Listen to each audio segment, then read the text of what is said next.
the record cue before I could be in full attire. You know what I'm saying? You got me running to the ring and in one boot and a towel around my waist, but here we are.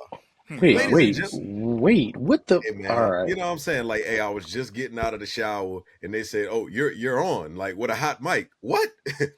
This is what we're doing? You know what I'm saying? It's terrible, man. My call up went to shit. But nonetheless, welcome to another episode of the Kayfabe Cowboys podcast.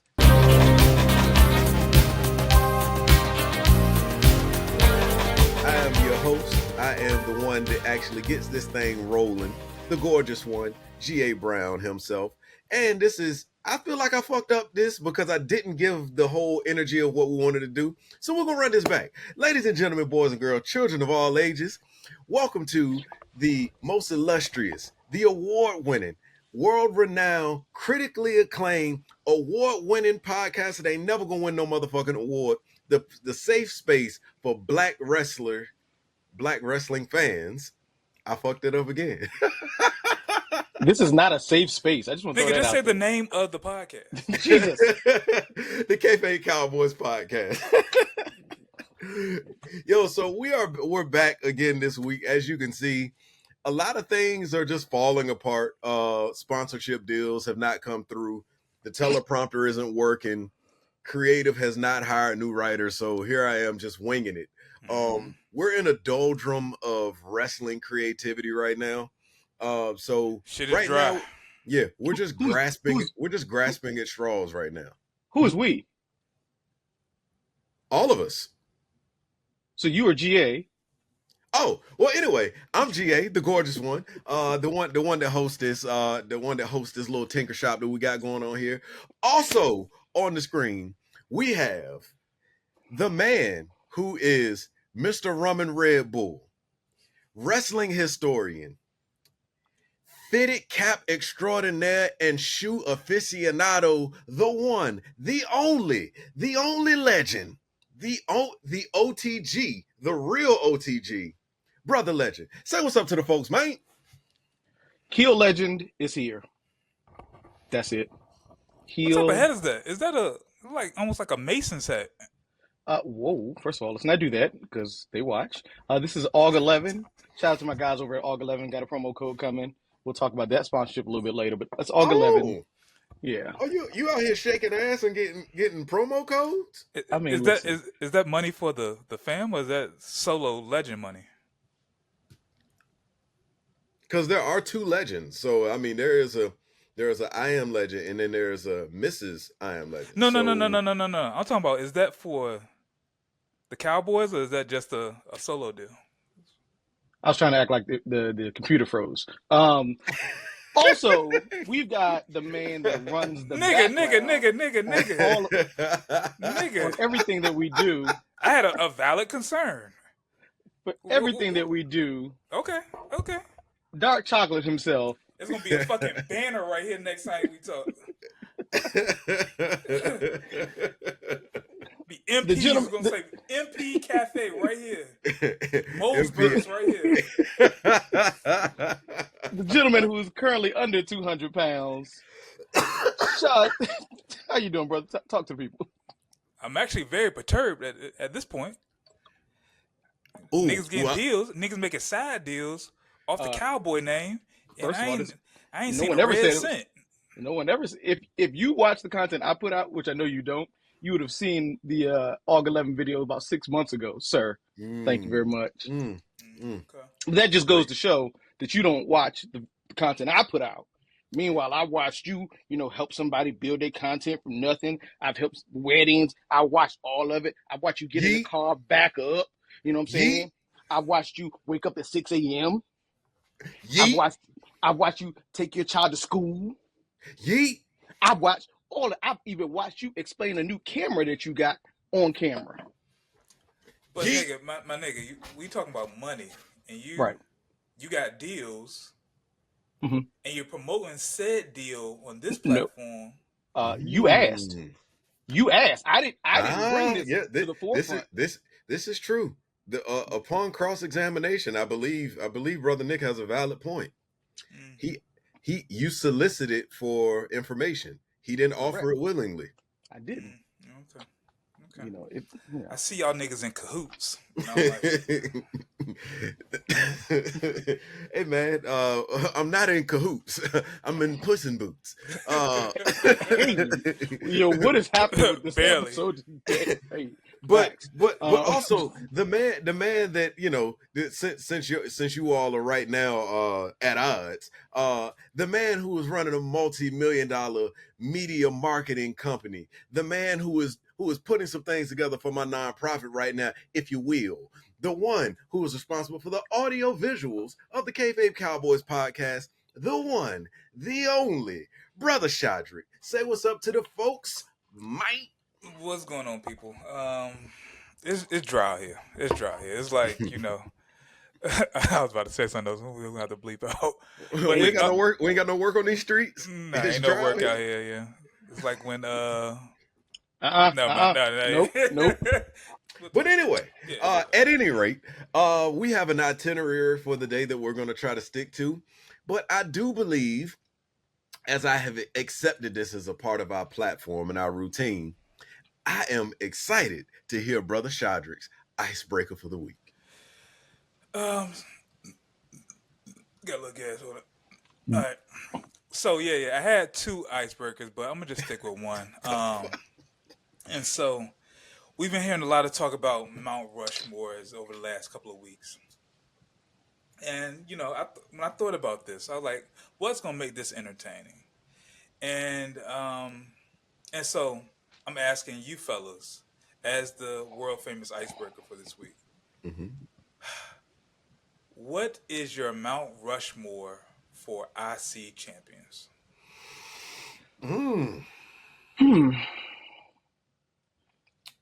So Mount Rushmore, I believe, is 4.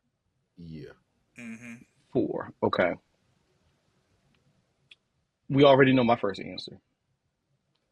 HBK's up there for me as well. White belt, HBK.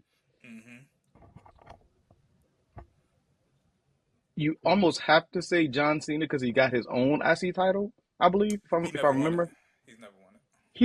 He didn't have his own IC belt? He was U.S. title. U.S. Okay, thank you. Okay, thank you for that. IC Razor. And that may be biased as hell.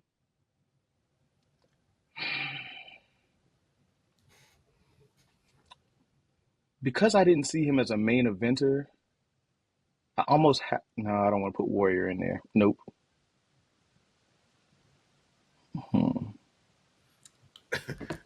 Razor. Laser. Laser. I feel like that's a damn good question.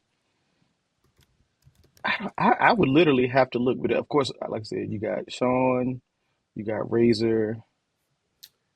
Oh, it's a good amount of people that are. Yeah, I would have to literally look at a list, but even then, I'm picking off of what I see. One of mine that I feel like neither one of y'all are going to say, but I feel like he actually deserves it. The Miz. I don't hate that answer at all. I think I got mine. So I'll do my Rushmore. I'll do my Rushmore now. All right. First, I'm you know, and we're not. It's not elimination style. Like I don't lose a person. No. Okay, so I got to go with Razor, Brother Scott Hall. I got to go with HBK. Then I am going to go with Brother Mr. Perfect. That was a consideration. And lastly, my last spot here.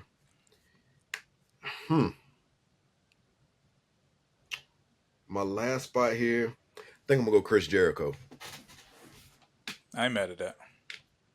So that's Jericho, Razor, Mr. Perfect, and HBK. Okay. Mine will probably be Go ahead. Razor, Miz, Gunther, and Perfect. Okay. I'm gonna go Razor, Sean. I'm gonna go Gold Dust. Okay. Just because I feel like he is the epitome of like that mid card. Miz is he the gold standard for mid what you card? did there. And looking at the list, there was one that I'm mad I did not realize. Ahmed Johnson. Oh man, Jesus. Hey yo, you be trying to trigger me, but it's really simple. It's JEFF, JARRE double T. That's Jeff Jarrett. Okay. So notable. One of the ones that stumped me on my last one. It was between Rick Rude and Chris Jericho.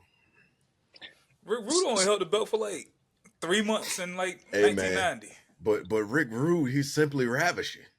So that's where I got the Ultimate Warrior from, because I was like, I remember that one being a fight over the IC title, and the fact that he put the title on his tights, which was fire, but weird as hell. Yeah. Okay. Yeah, and I think Warrior when he held the belt, I think they changed the color of the belt.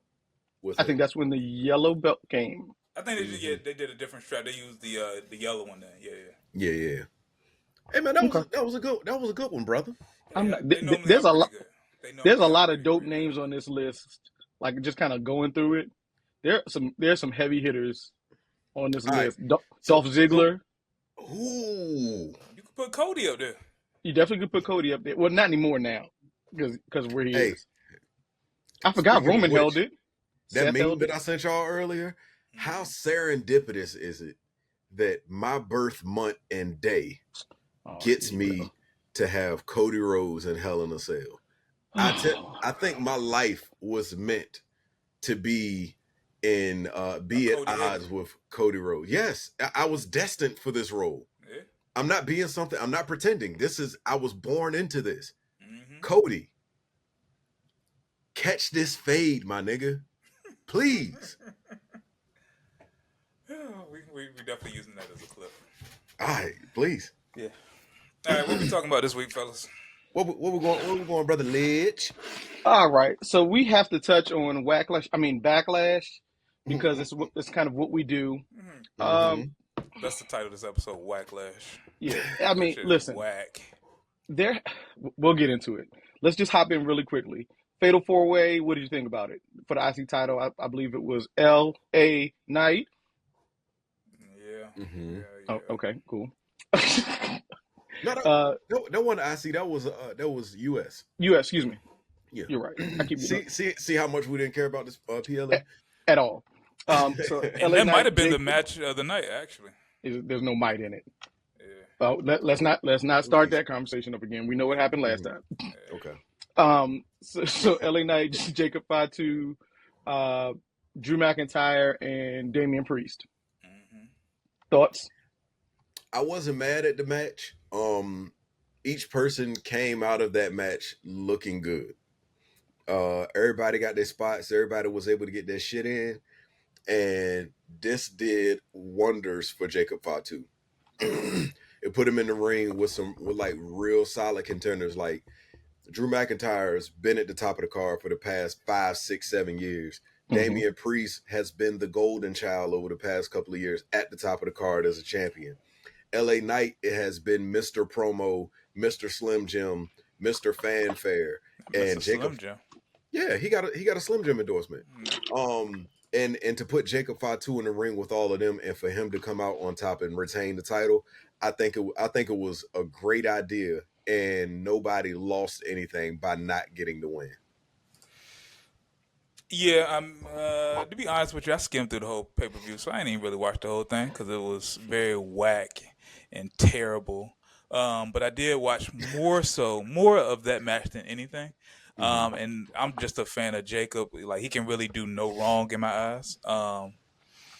So yeah, I mean, as long as he won, I didn't care. But I feel like it was a lot of action because everybody kind of, did their part. But I only watched 45 seconds of the match. So, Jesus, that was probably, like you said, the best part of the whole PLE. There were some injuries that took place. I think Drew McIntyre had some sort of concussion. I heard that Priest lost a tooth somehow. Damn. Don't know when that took place, but I did not know, and I'm just getting to know Jeff Cobb because of course he popped up at the end of the match. That dude is like 4'8". Like when he stood next to Solo, I was like, oh. So initially, when I saw like Paul's like the shot of him from behind him with the black hair and the black shirt, I was like Hickey Sticky, and then he stood up. I was like, it's not Hickey Sticky, but I like Jeff Cobb though. You know what I'm saying? I don't know how he fits. Is he Samoan? Is he? He's like Samoan or Jace? Okay, he's Filipino. I looked it up. Okay, so he is Pacific Islander. So he's like somewhere. Okay, I ain't mad at it. I don't know where they're going with this. Obviously, Jacob wasn't fully on board with that entire move, so I ain't mad at it. And I like to see that like someone like Jacob Cobb is actually getting a good spot. Yeah. Well, I feel like WWE makes people look shorter because you're right. When he hopped over, he looked 4'7". But when even when he stood next to Solo, he looked. But when I see him on the Indies, he looks like a much bigger man. Yeah. Let me see. That's because they can't afford to have cameras in different levels, so maybe all the cameras are coming from a certain angle. Maybe so, but he looked hella small, dog. But I think that leads into something that we're going to discuss later, which we can kind of touch on right now. Well, he's 5'10", which is crazy. That means these other guys are 6'4". So he's my height, which is insane because he looked like me standing next to goddamn Andre the Giant or something. But Solo Sikoa with the fact that it looked worse than that though. It literally looked like Solo might have been 6'4". Because Solo doesn't look that tall. Maybe Solo looks 5'11". Well, Solo be wearing them damn. If you would have told me Solo was that's probably why. Yeah. I don't know what he had on.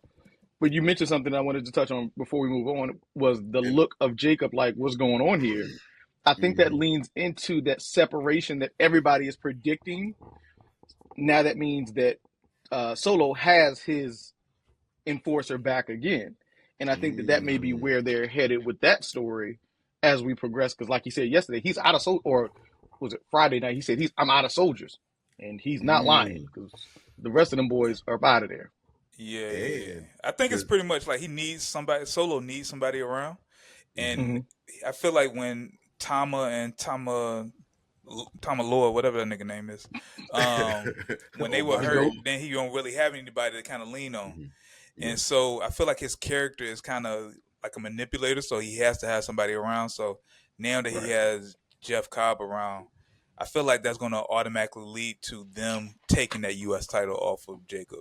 Yeah, and who else is he going to buy tickets for to be front row to watch the match? Right. He gotta have somebody with him to buy 2 tickets. You gotta have 2. That was a callback. Wow, good job. All right. Yeah. Next match. Next match we had the Bird and Redhead. Hated it. 2 snaps. Wow. That niggas was trash, dog. Can I just say, Becky is terrible in the ring, dog. No, she's so mad. She's so mad. I don't know why people like hype her up. Like she's not that good. Like her leg drop should only get this, this far off the ground. Her manhandle slam is trash. All her moves in the ring are trash. Man, that manhandle slam ain't believable, dog. Like I was talking about it at work today. Like if she were to do like a version of it to where she actually went to the ground with it, like it would look okay. She's putting all of her all into this. Or if it was like a Samoa Joe type shit where she's in the corner, she catches like an Uranagi type shit, so she could actually use a person's momentum against them. But for me to believe that she's a powerhouse, that like you just gonna like put my arm over your shoulder and just lift me, bro, and toss you. I'm not believing that shit, man. So here's my question: is it that over time the people that have come into women's wrestling have gotten better? And it's shown that like Becky's not that good, or has Becky's skill level diminished over the years? Like, cause I don't remember watching her matches back then and be like, I don't get it. Like back, like years ago, I was like, oh yeah, she's dope. Like it's just something about her has changed, bro. I'm super mad. To piggyback off that, I really don't think she's ever been that good. Okay, but when everybody else isn't that good. Right. I feel like everybody else was super trash, and then she was just okay. Because if you think about it, her, Bayley, Charlotte, and Sasha were like head and shoulders way above everybody else. But I feel like everybody else was like Kelly and, people who weren't really doing shit. And she was the lowest of the four to me. Right. But At that point, yes. But like even Bailey in the ring is terrible. So now, I feel like she was probably terrible back then too. Nah, Bailey had some bangers back then. And she also had personality that you were attracted to. Like you wanted to root for that Bailey. Hey man, yeah. Okay. We're actually going to talk about women in just a few. Nick, you're not joining us. You're not going. That's fucked up, son. Come on, man. It's the wacky waving, arm flailing, inflatable tube man. Why do you know that? You almost got me when I leaned back. All right. Look. Next match, we had Gunther versus Pat McAfee. Now this is the one I need to speak about because this was the. I think this was match. No, I think this was a great. I thought it was a good match. I thought it was a good match. Pat McAfee needs to never be in the ring again. I'm not disagreeing with you. However, based on that PLE, if there was there 5 matches this time, I don't. Yeah, it was 5 matches. Oh no, because Dominic's match was better than that. But like, it won't the worst.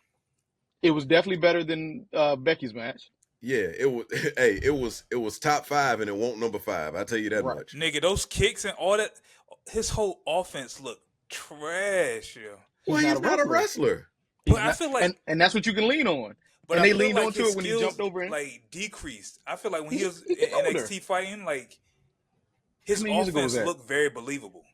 Duh. He also had signed like a hefty multi-million-dollar like deal with ESPN. He ain't active like he used to be, but I think he did enough in that to tell the story of like, yo, like I know you're bigger and better than me, but you're not gonna fuck with my friend like that.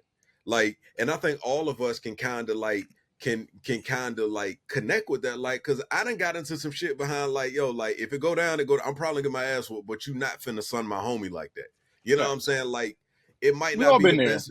Yeah, it might not be the best business decision. If I get whooped, I get whooped. But you know what I mean? So I think it told a good story.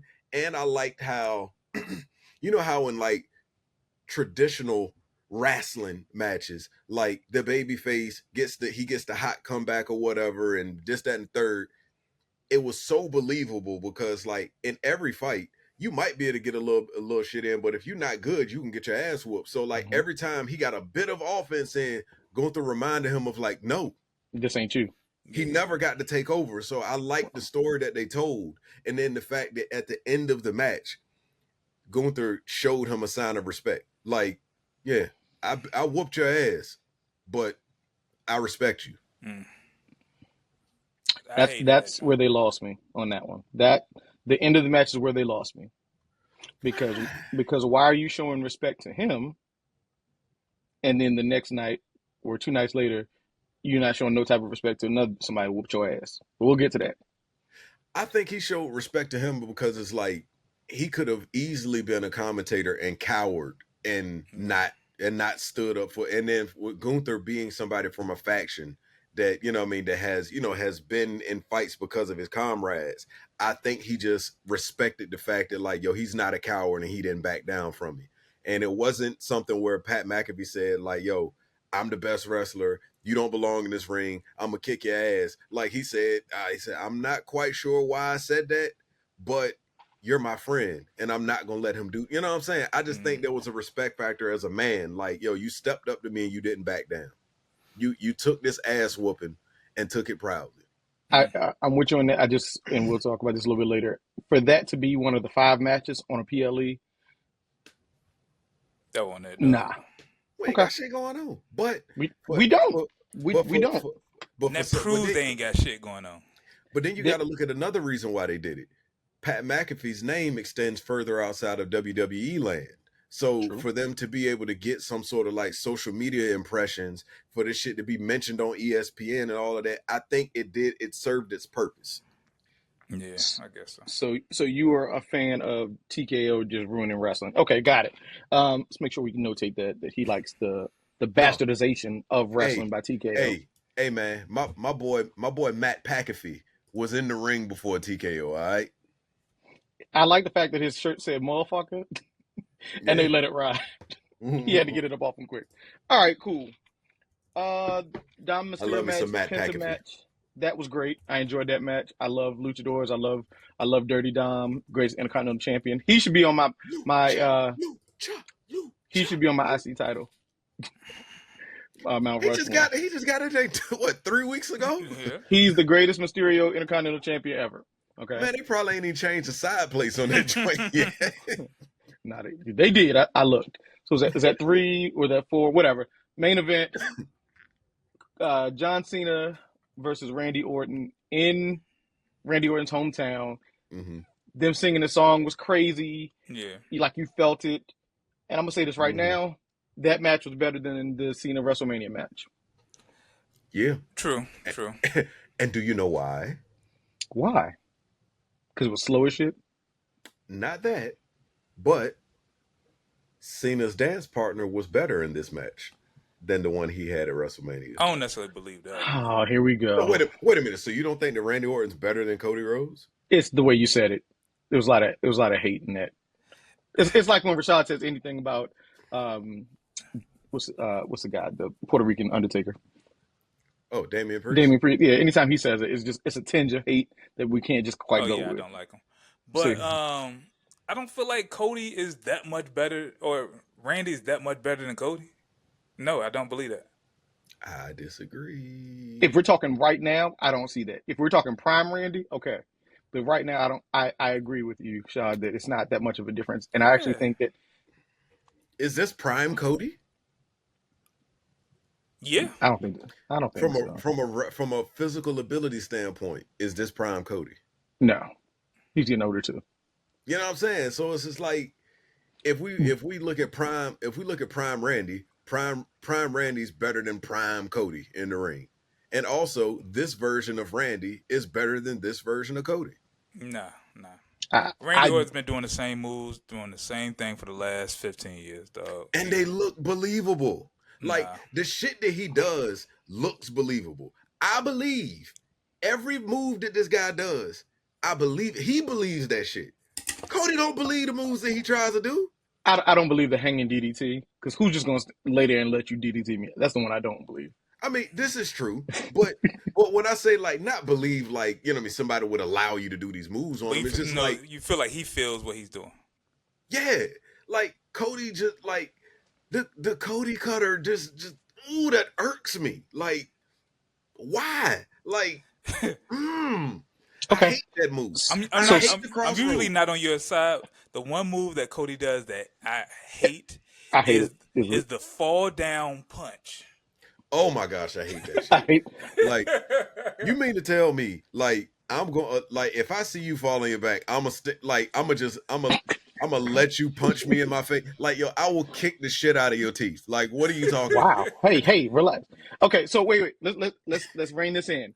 Speaking of move sets, are finishers any fucking more? Because there were 17 fucking finishers in this match.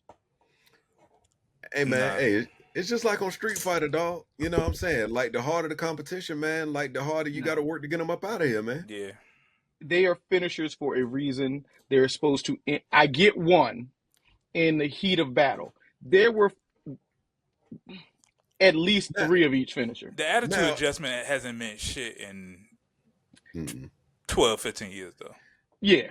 And the submission is just, he never done that right. Yeah. But in general, if you hit your finisher, I'd be upset if it took him 3 AAs to put out Carlito or 3 AAs to put out Humberto Carrillo. Like, but for him to take multiple AAs to get Randy Orton, who's probably going to go down as the GOAT once it's all said and done, like, I ain't mad at it.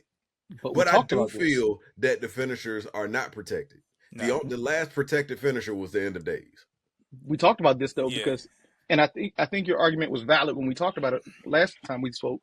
But on SmackDown, one RKO put you on your ass. Mm-hmm. In the heat of battle, which I get, adrenaline is a little bit different. You got up for 3 of the motherfuckers and a table smash. Like, come on, bro. Like, that's all I'm saying. That's all I'm saying. But also, I think last time I said something about like the ultimate heel move is like the crowd wants him to do it again. I'm not getting up for him to do this shit to me again. Like I'm perfectly fine. I'm gonna just lay here. Yeah. Whatever. Okay. So we know who won that match. My biggest gripe about this match, I feel like for them to run the Cena Randy right out the gate, I feel like they could have ran this in October, November, and it would have meant a lot more. Mm-hmm. Like we knew that Randy Orton was going to win since what we call it just won. Yeah, not his first defense. Yeah, they could have ran anything for Cena, and it would have been, not necessarily believable, but it would have been probably a better match. Like this is probably Cena's like top tier feud. Yeah, this could have been an ender. He could have lost, and we would have believed it. My issue with the match.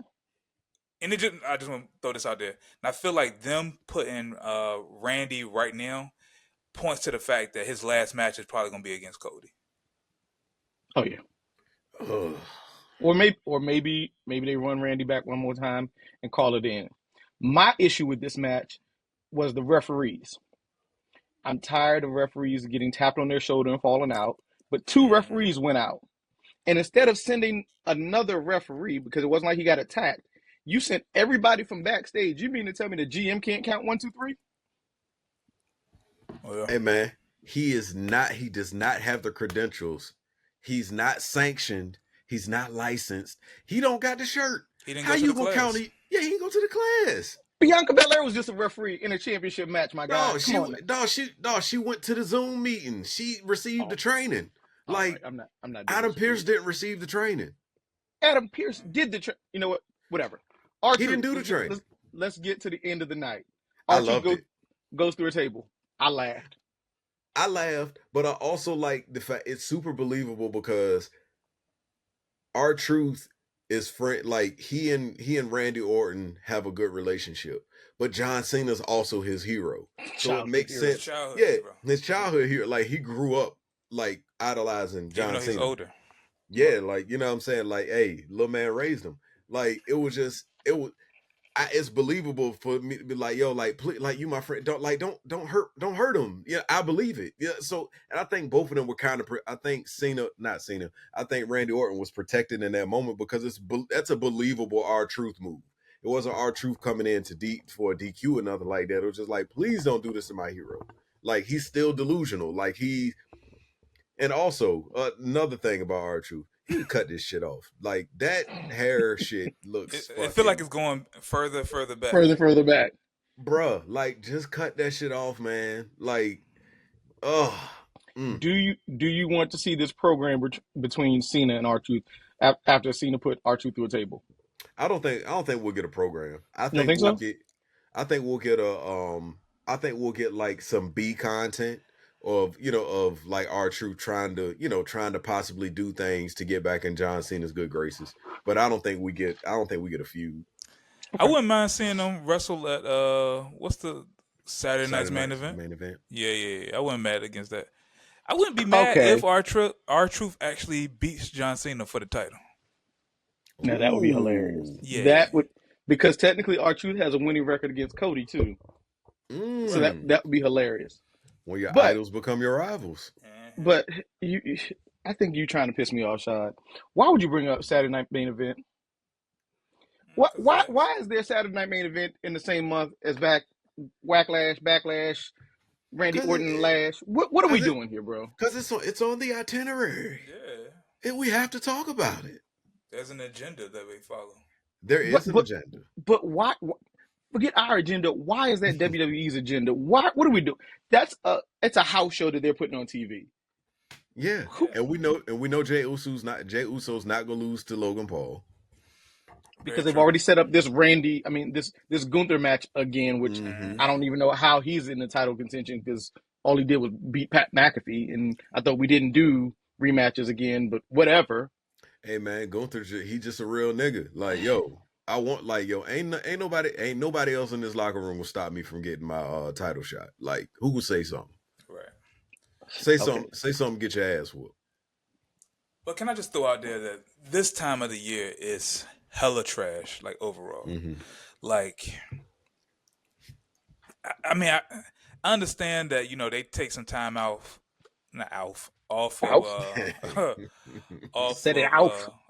Set it off. Off of WrestleMania, and kind of like, they kind of building back up to like some major storylines. But right now, this shit is ass. Yeah. Like, they have a whole bunch of stories that they're trying to build up, but just don't make sense. Like, they just need to go ahead and do the draft and kind of get on with something, because right now it's just ass. It's just ass, and it might be ass because we're missing QB number 1. It might be ass because Cody Raheem Rhodes is missing. I thought you were talking about Roman Reigns. My bad. I said QB1. That's Cody. Hey, according to whom? What depth chart? Like, what website are you getting this depth chart from, sir? WWE.com. Okay. Yeah, they did the schedule release, and then they released the depth chart. QB number 1, and he's still missing. Where is he? I think we might have bumped into a topic real quick. Mm-hmm. If there was a depth chart of, let's say, 5 slots in WWE, men's offense or defense? Okay. Men's offense. Okay. Who are those 5 spots? So I guess we're talking skill players. So you have quarterback, tight end, running back, 2 wide receivers. I'm only talking about, like, if it's like QB1, QB2. Let's do QBs as far as who are the head niggas in order. Number 1, the head of the table for me. You got Roman. Then from there, I go Seth Rollins. Then from Seth, I'd go to Cody. So you're doing all WWE, not a show. Okay. Yeah. All WWE. So I got Roman, Seth, Cody, Randy, and who? I can't pick Ahmed Johnson. I don't know who that 5th would be. Maybe Dominic Mysterio. That's why I did skill players. What? Yeah. So what's the maybe a little? What's the criteria? I guess I'm just talking about, like, who are the top 5, like, guys. Like, as far as, like, who are we talking, like, names, or are we names? Roman, Seth. Okay, names. Cody, Roman, Randy. No. And no. So Seth isn't a top 5 name in what? I think he is, but he might be number 5. He's below Cody. He's below CM Punk. If we're doing names, we're doing. If we're doing names, we're doing Roman, we're doing Cody, we're doing Rhea, we're doing Bianca, and then we're doing Seth. We're doing men. We're doing men though. We're doing men. Okay. My bad. We doing men as well. Pause. My bad. Whoa, bad. I fucked up on that one. No Diddy. No baby oil to be found. Yeah, that's right. Clip that one. All right. So men, you got. I give you Roman, Cody, Seth. We're talking names. If we're going names, I might have to say Logan. If we're just going names. And then, hell, I don't know. You could throw a bunch of different people in that last one. Because I actually think Cody is number 1 over. Uh-oh. Yeah. We lost Nick. Like, I think he's probably going to pop back up. But yeah, I think Cody might be. From out of nowhere. You back? Yeah, I was here. I was trying to improve my signal on my side. You said you got Cody number 1? I think Cody number 1 over Roman. I'll have Cody, Roman, Punk, Seth, and Cena if we count him. Right. Okay, so I guess we should have asked this question. I know we got sidetracked.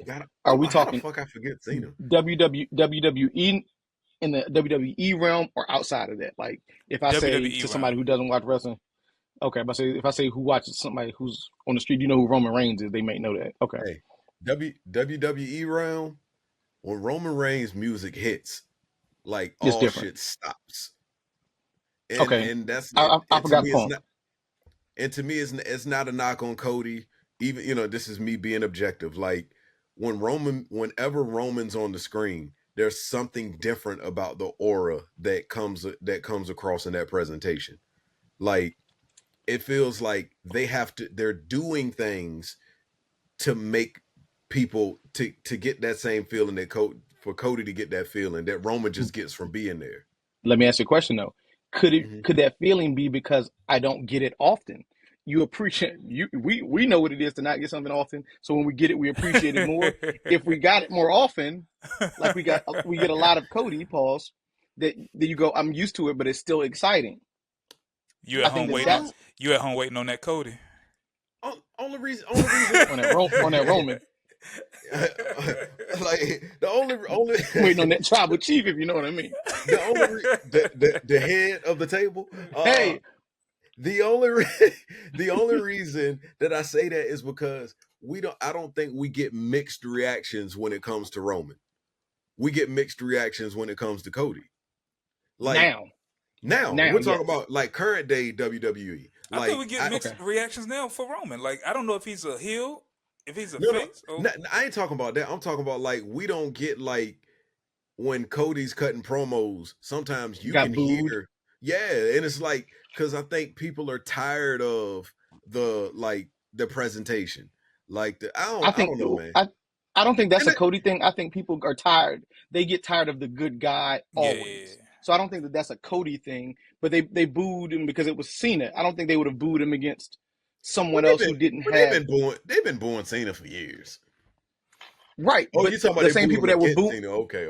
Yeah, but those same people that were booing Cody when Cena was talking, as soon as Cody said something, they were back cheering him again. So those fans are fickle as hell. So right. I understand what you're saying. I think that Roman, I mean, of course, he's on the game and all that, so you give that a pop, but Cody just had his game. Roman may be the bigger name right now because we don't get a lot of Roman. So when he does come back, it's an exciting. He has to take 3 months off. Without everybody's like, well, where the hell is Cody? And that was kind of what we were leaning into right now because I thought that Cody was coming back at the end of Backlash. Glad he didn't with everything that they got going on, or with the nothingness that they got going on. But I thought he was coming back, so I don't even know where Cody is. And what do y'all think about him not being around or taking that break? I think if he's not gonna be doing nothing, if he's just gonna be trying to, what do y'all want to talk about type shit, I don't need to see that. And I actually need him to take CM Punk with him too, because him just hanging around Sammy ain't cutting it for me. But yeah, I'd rather Cody just kind of stay gone, stay on this tour bus, travel the world. I hope he stay gone too. Until roughly around SummerSlam-ish, and come back, and I'll be down for that. The only problem I have with him coming back on SummerSlam is that same thing Roman did. Yeah. Hey, the tribal chief is the blueprint for success. All right, let's move on. I want to take a break from our episode right now to give Jervis his time to talk about A Man with Three Eyes. Blue Chew. Well. I just thought that was a part for an ad. And ironically, didn't he have charges that were dealing with? Never mind. All right, go ahead. Insert ad here. Wild. Yeah, I mean, or after we do men, that's crazy, dog. Yeah, and then going into the person that I'm about to talk about as well. Right. This is All right, so there has been a lot of rumblings on the social media machines about Velveteen Dream. You talking about him? Yeah, a lot of rumble. Okay, sorry. It has been. It has been. Because I follow Patrick Clark. I feel like you're the fan of his fan club, or the president of his fan club. Man, I'm telling you, man. Like he got the Velveteen Dream character from Gorgeous Jervis. Like it's something that we crafted. But in all seriousness, like in a world where the accusation is always louder than the exoneration, like when is it okay for them to admit that nothing was founded on this guy? And where I'm going with that is WWE just acquired AAA, right? And in AAA, there is one Alberto Del Rio, who is still going to be a part of their roster and affiliated with WWE moving forward.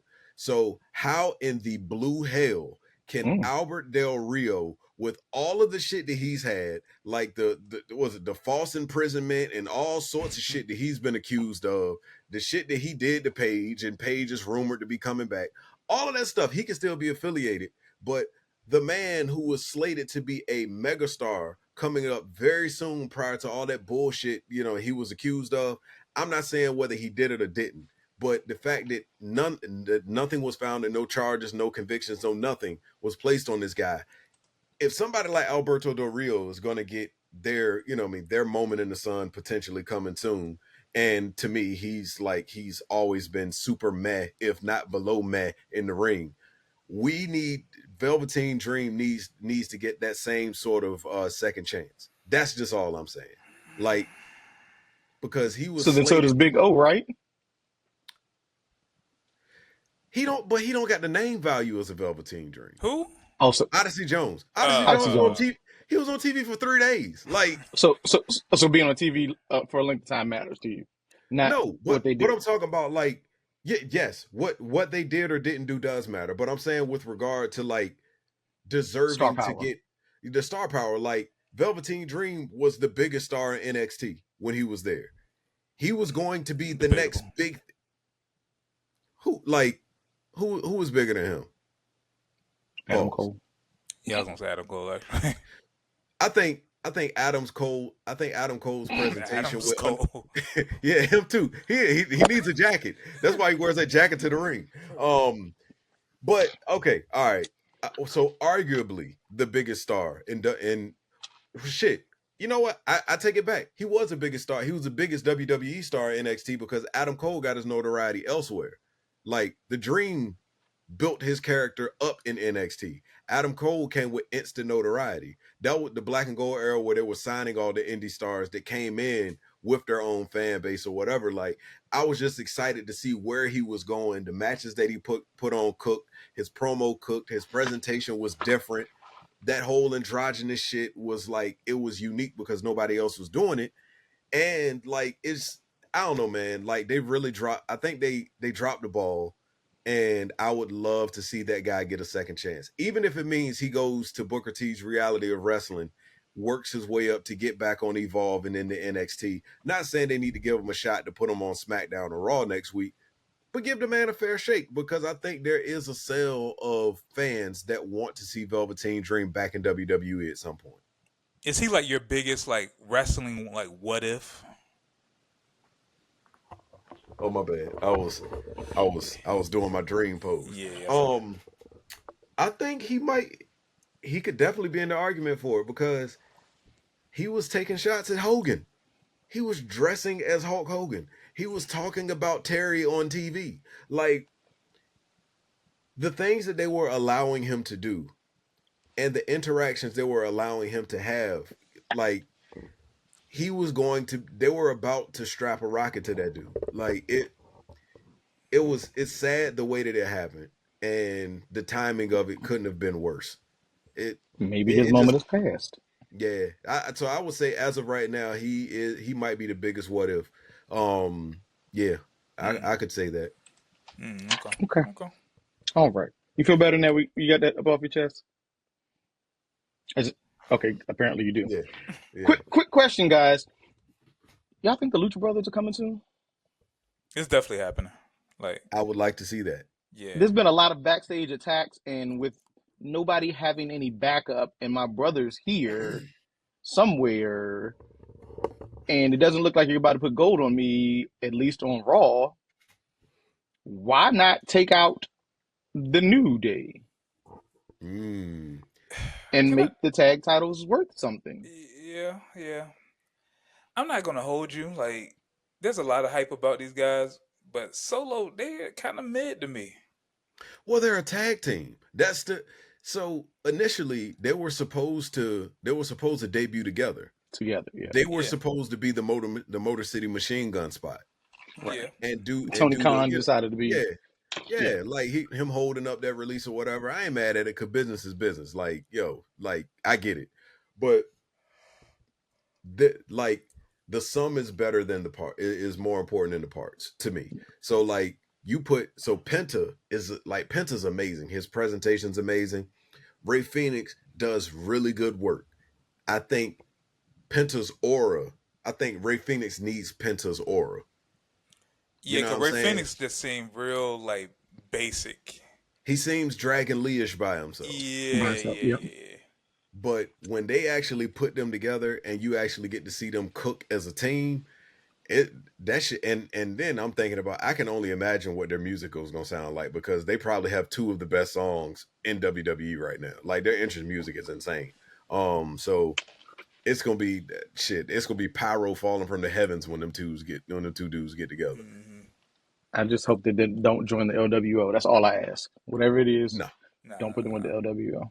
No. So I think that shit gonna be crazy. And mark my words, the match between the Lucha Brothers and Fraxium, whenever that shit happen, it's gonna be match of the year.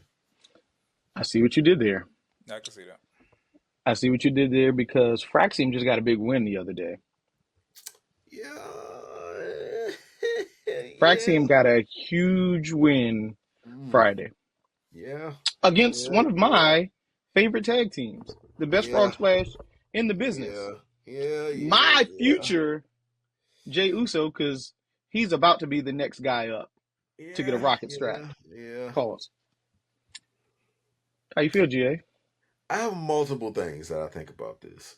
Okay. One, my first thought is that they have to position somebody to be, a viable threat to take the belt off of those guys. So I get why they did it.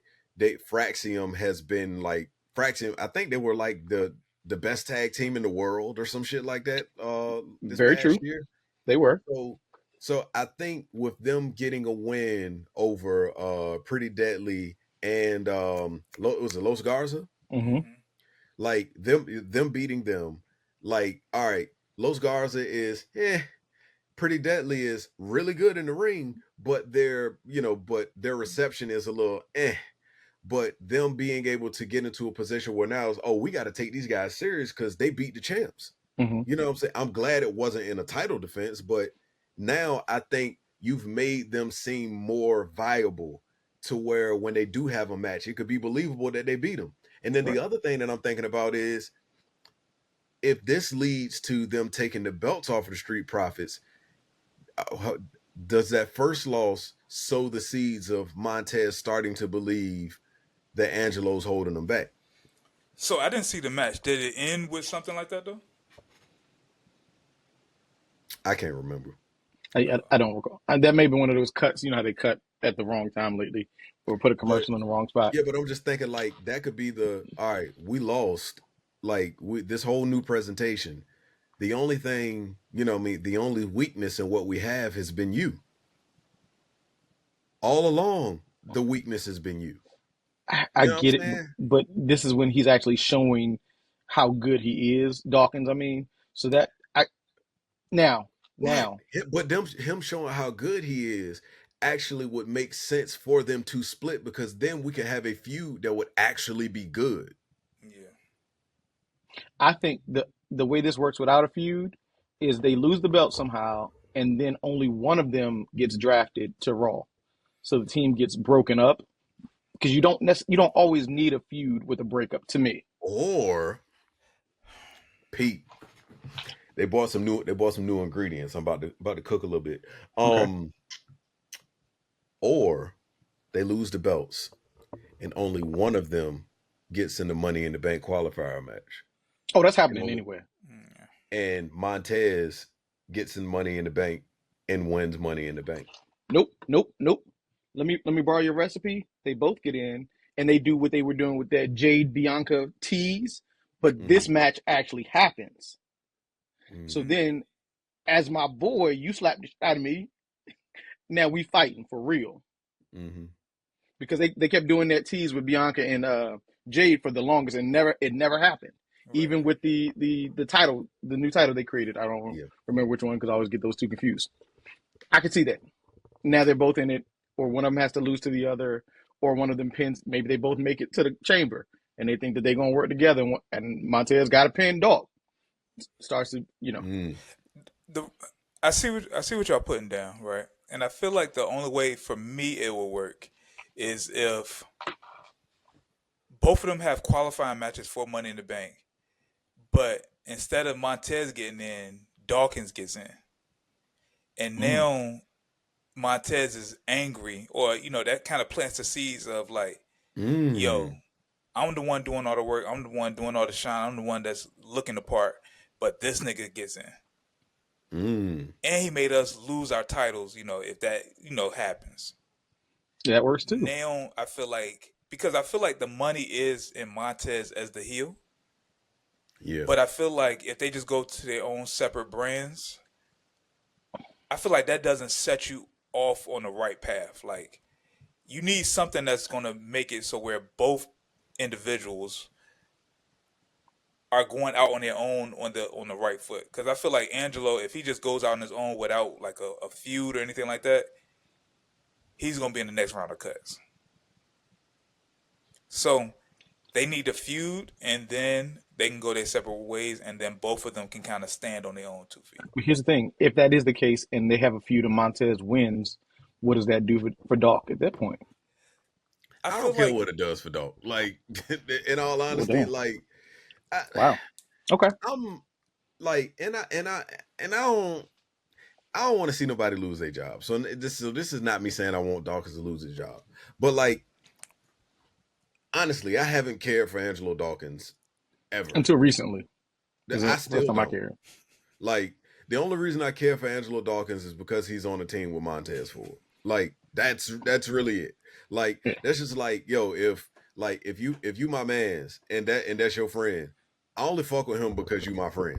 Like, but if y'all, you know what I'm saying, if shit was about to go down and y'all had differences and this person was out by himself about to get his ass whooped, you just about to get fucked up, dog. Like, I don't even know Dawkins' finisher at this point. Now that I'm thinking about it, you know what I'm saying? He doesn't have a finisher. Like, he's only like he only popping because he's next to Montez. Like, they could put anybody next to Montez, and they would have been like they could have put Ahmed Johnson with Montez Ford. And essentially, they did. Yeah. See, okay. But he don't got no Pearl River. He don't got no Pearl River plunge though. He needs. I mean, it's a lot of Ahmed Johnson slander going on here, and I don't know if I feel about that. Hey, man, the only man that has put knee pads on his thighs. You never trust a man in basketball shorts and a onesie up top. Like, you never trust it. Yeah. Okay, I get it. I'm Montez is my guy. The only problem I have with Montez is that he's married to Bianca. And I feel the same way about LeBron when it comes to Savannah. It's kind of where I am with Montez. I still support him, but I'll fight you. I'll fight you for Nikki Kinks. Hey, listen. Again. Let me ask you a question that's been kind of in my head for the last couple of days. Do y'all know how, like, when you go to a job, right, and you might have a chick that's bad at a job, but she's only work bad. When you see her out in public, she just meh. Is Bianca wrestling bad, or is she actually bad? I think she's actually bad. She's actually bad. There are a few that are wrestling bad. Like, respectfully, I subscribed to Jakara's page after she got released and realized she's regular as hell. And and for me, that you know, there are a lot of people on the, I don't want to say a lot, but the vast majority of wrestling, like wrestlers in general, are just wrestling bad. You know what I'm saying? And Bailey's one of them.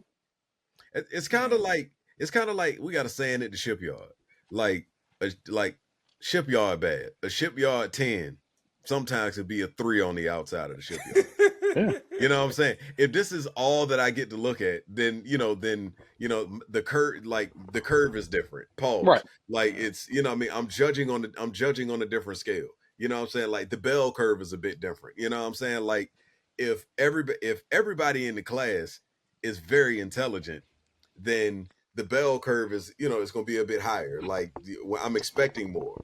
But if I'm in a class full of underachievers, then some of those underachievers have to get A's in order for it to make it look like my product is, I'm putting out what I need to put out. So yeah, man, it's some Jays in there the shipyard, man. Okay. And I like that you said this that. will be the clip. I like I like that you said that because that made me think about something that you actually brought up when it comes to women, GA. Oh And shit! you mentioned AAA, the acquisition of AAA earlier. Now Ooh. they got some women down there that Oh, do that they? Oh, that do potential they? that The Oh, AAA potentially baby. hus. Oh, baby. that potentially could make their way up to NXT Mm-hmm. or the main roster. Mm-hmm. Now, we talked about people their in-ring skills being different, and there's something I want to get into after this as far as in-ring skills.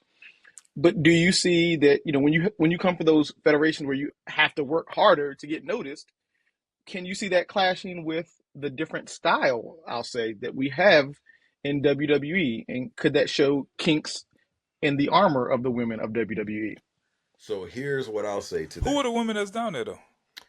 I don't know. I don't know. I don't know I all don't of know their the names. names. I've just seen I've just Right. seen a lot of like AAA women's matches. I don't really know their names. And like you watch AAA, everything's in Spanish. Like I Well, don't, even I don't como donde or esta. So, hey but yo, but hey, like, but this is what I think is going to happen.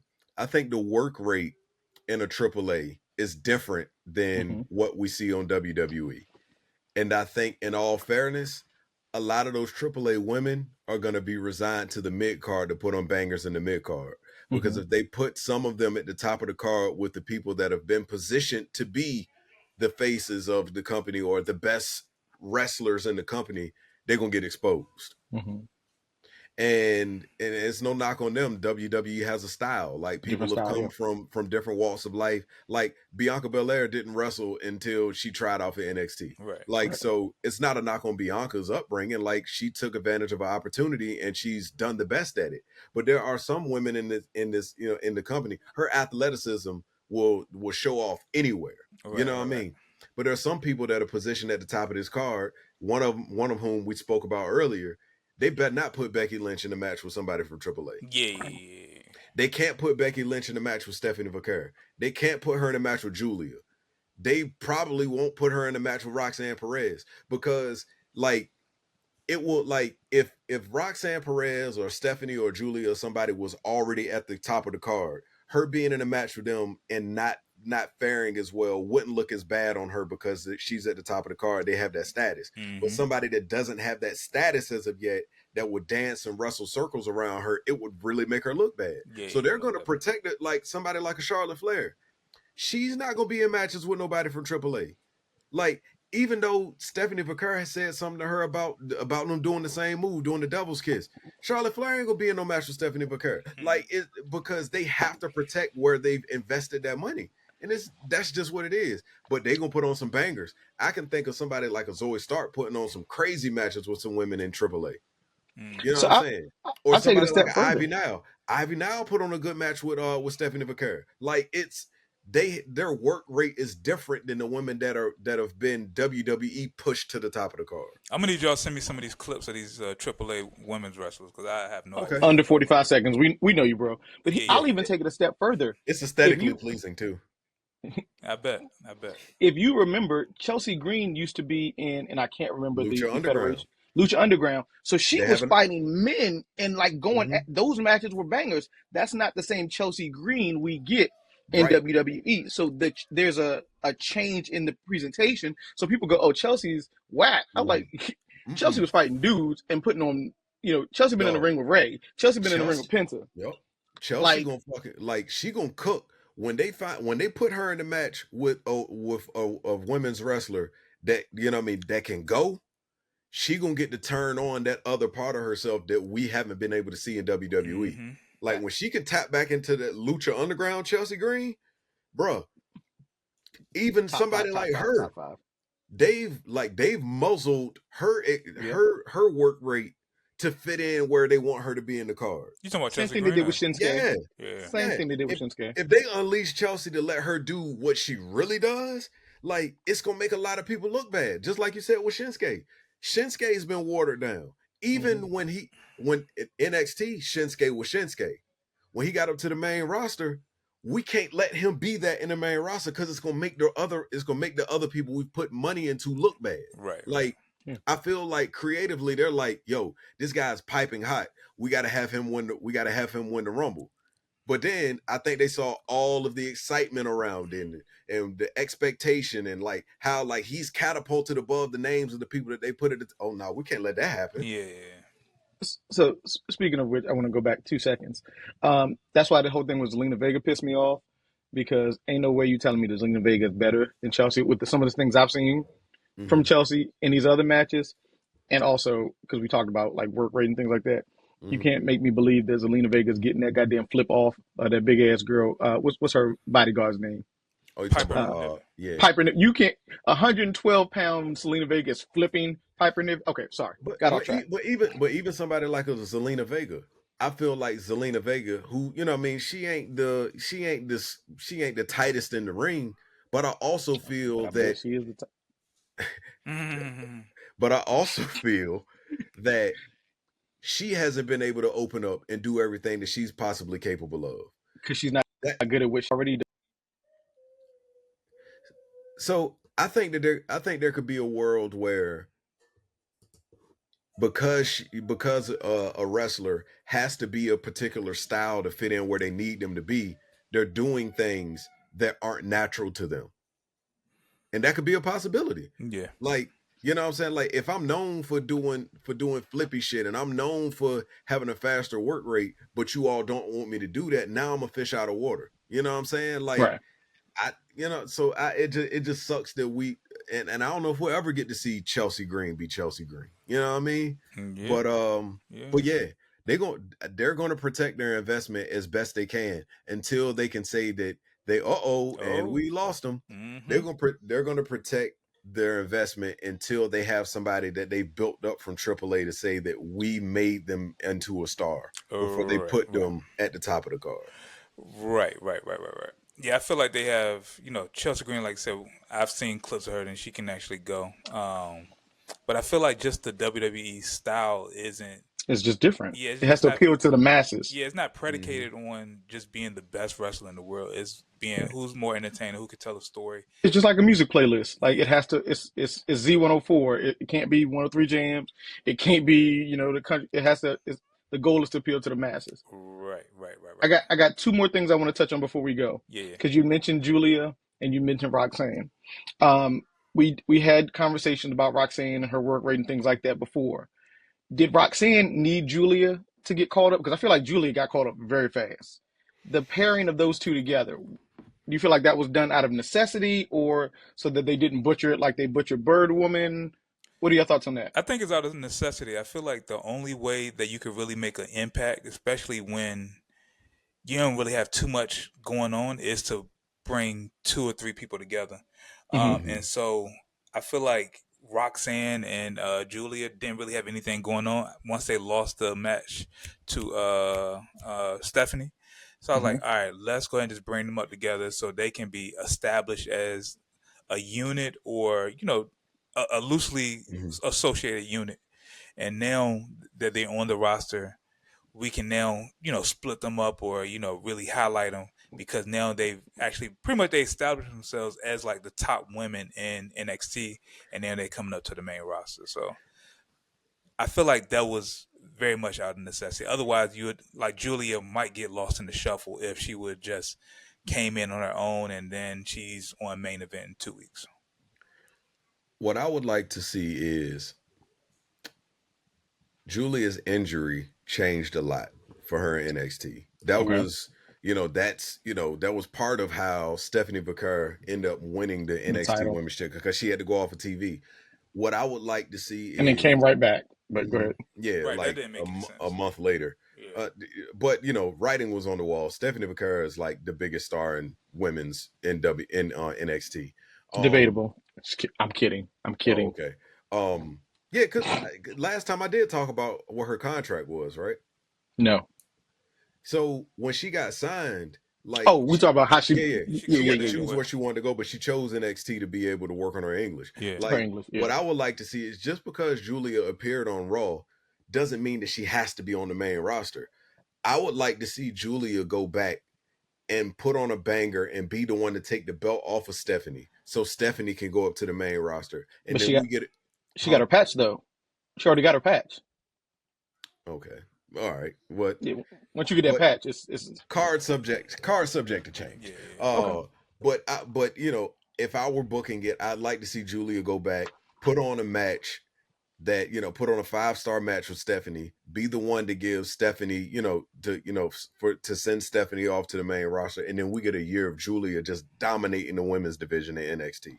I think Jordan Grace is probably going to be the next one up, though. Not up to the main roster, but up as like NXT Women's Champion, though.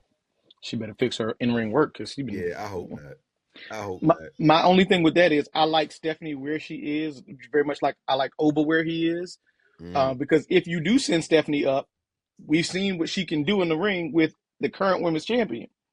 So if you bring Stephanie up, where's she going? Does she go to SmackDown because that division needs help? But we've already seen wherever she goes, not instantly, but in short order, she needs to be the secondary champion. Secondary champion. Yeah.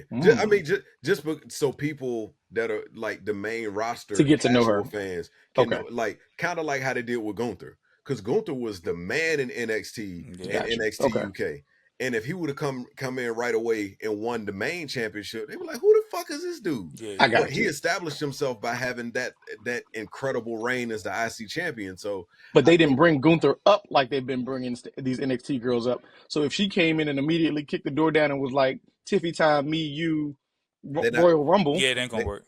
They're not gonna do that because they've invested too much money in these women at the top of the card.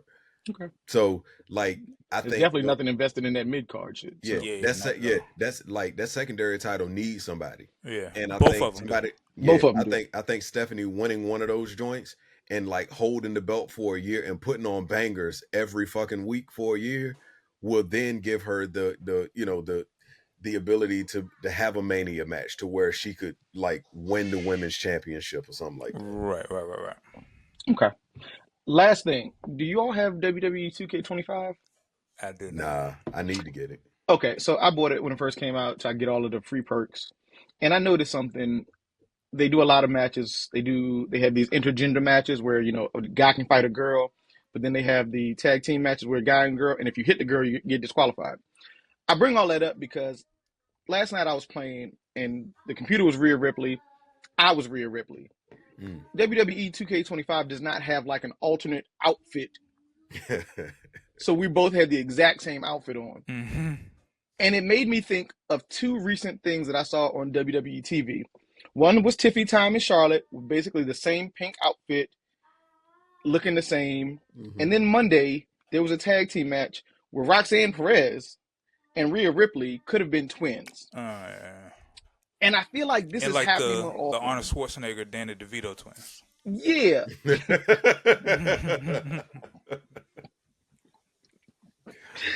Boy, that takes me back. I loved that movie when I was a kid. And low-key, I feel like it's happened a few times where, like, with Jade, where, like, she'll wear gold and the other person wear gold or so. You know, do they not have these conversations like, hey, we're on TV tonight. What are you wearing? Yeah. Something needs to happen because it really just... It looks like, imagine, you know, two football teams both wearing their away uniforms. They both got white and white helmets. Yeah, that's crazy. It's my venting hot take of the moment or hot take of the week. WWE got to do something about this. Like, you put on this wonderful program to make sure everything is in order for the most part, and you don't know what your folks is wearing. You have enough knowledge to know what Seth is wearing because his Titantron matches outfit, but you didn't know that those two outfits have matched, and it keeps happening. And I'm kind of pissed about it. And I wanted to talk about it. Okay. That's your hot take for the week? Are we doing hot takes this week? We're doing it right now because I'm pissed off about it. WWE needs to do better. Because goddamn it, I literally was like, who is hitting who? I couldn't tell because all I saw was ass. I mean, all I saw was top rope. Yeah. Okay. All right, I'm done. I'm done. So let me go ahead and get my hot take of the week real quick. Okay. So I know they're building up this new alliance with Paul Heyman, Seth, and Braun Breaker. Mm-hmm. But whenever they have their next person, the third person, yes. Okay. The third person needs to be Logan Paul. I've got an even hotter take, but I'll let you finish. And the reason I say Logan Paul is because he's already hated, and they really want to get these guys over as being hated. and to get more eyes on what they're doing, Logan Paul checks off both of those boxes. He's good in the ring. Even though he's not going to be around all the time, that's cool. But if they want to be hated, get eyes on him, and they can actually build up Logan Paul to be a champion one day, which would be even crazy, then that would be the move to make. I used to say it was Austin Theory, but I feel like Logan Paul would be a better one to do. My third person was pointed out to me after watching Raw, and that third person is Samuel Zaynthi.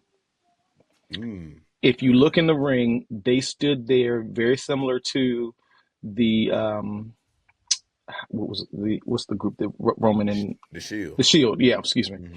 They both had those like that three across moment. They both had the chair, and to me, I was like, Sammy ain't been a heel in forever,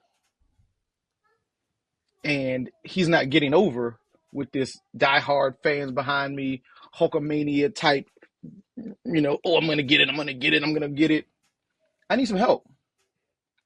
And if you can help me get that world title shot, because it doesn't have to be on Raw, and we can run both shows, I'll join Paul Heyman. Because what is my relationship with Punk? Because if you think about it, because I did just see this clip, so this isn't like my own research. A couple months ago before their match, CM Punk was like, Sami Zayn ain't on my level. Forget Sami Zayn. Yeah.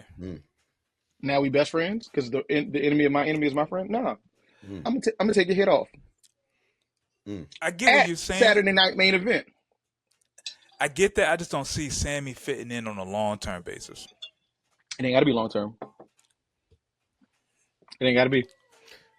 Yeah, I like the Logan Paul one. I like that. I ain't mad at that. I just hate Logan. Logan Paul don't let nobody talk for him though either. That's the other side. That's good though. But that's good though. Yeah. I'm trying to think of what my hot take would be. My hot take would be this Becky Lynch feud has hurt Lyra Valkyria. How so? Because I didn't care before. I care even less now. Exactly. Like, because Lyra Valkyria can actually wrestle. And her being in a feud with Becky Lynch didn't do anything for her because Becky can't keep up with her in the ring. And Lyra actually said it on the mic. You know what I mean? She said, like, I'm a better wrestler. I'm better than you. Yeah. Like, so I feel like my hot take is Becky Lynch has hurt Lyra Valkyria. I got one more. Because I couldn't really, there's really nothing I feel passionate about right now. Maybe Cody Rhodes needs to go to Mars. I don't know. I think there's a female bloodline coming. Or at least the family bond, even if it's not called a bloodline. Because I think, was it last week or week before last, on SmackDown, you had Nia Jax winning against Jade with a horrible finisher. But her cousin, Naomi, was right there. I feel like the only downside of that is that there's no Roman Reigns to the women's side. Like, why can't Naomi be that? She has a star power. She's a champion. We know she's a champion. We know that. I don't really like this Naomi heel character because she's overacting, and I don't like it. I just don't like this caution outfit, but I like the way. I like the certain aspects of her character. Miss Legend watches this to the end, so halfway through at the best. Well, this has been very eventful. We made chicken salad out of chicken shit. We've been able to make a very good piece of audio visual content out of not much going on in the wrestling world right now. So before we get out of here, y'all get folks a little rundown of where they can find you at, Mike. Yeah, so you can find me everywhere, Shad Harris. Make sure you subscribe to my YouTube channel, as well as make sure you subscribe to the Kayfabe Cowboys. Kayfabes. The Kayfabe Cowboys YouTube as well. Lock in. Lock in. You can find me in St. Louis wondering why Randy didn't win. You can also find me. I'm going to go down to one day because the Achilles is just Achillean right now. Yeah. But I'll be at POC. We're about to hit the holiday weekend, so it's about to be crazy. So come see me. Come see me. Give me all your money so that I can buy more hats. And on the Kayfabe Cowboys, Twitter, Instagram, Snapchat, LinkedIn, all of those things. Kayfabe Cowboys LinkedIn would be crazy. Crazy, yeah, crazy. Like what are we linking for? Hey, y'all know John Bradshaw Layfield follows me on LinkedIn, so hey man, dog, don't block your blessings. We need to get him on the show then. I need you to pull rank. Listen, I was very shocked. I was like, did he accept? Oh, she did. So yeah, you all can find me somewhere trying to link and build.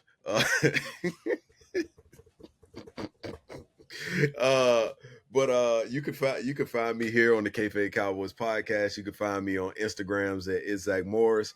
Username is still under review right now. Still trying to figure out what I want to pivot to. Nothing, I haven't really landed on something that I want. But most notably, you can find me here on the Kayfabe Cowboys podcast. Please make sure you like, subscribe, comment, share it with your friends. Tell us what we did well. Tell us what we didn't do so well. Let us spark up altercation in the comments. Let us challenge you for Money in the Bank. Let us challenge you to a TLC match, Hell in a Cell. I got us. Kayfabe Cowboys stick together. Kayfabe in 5. Nonetheless, Brett screw Brett. Die Rocky die. We out of here. Peace.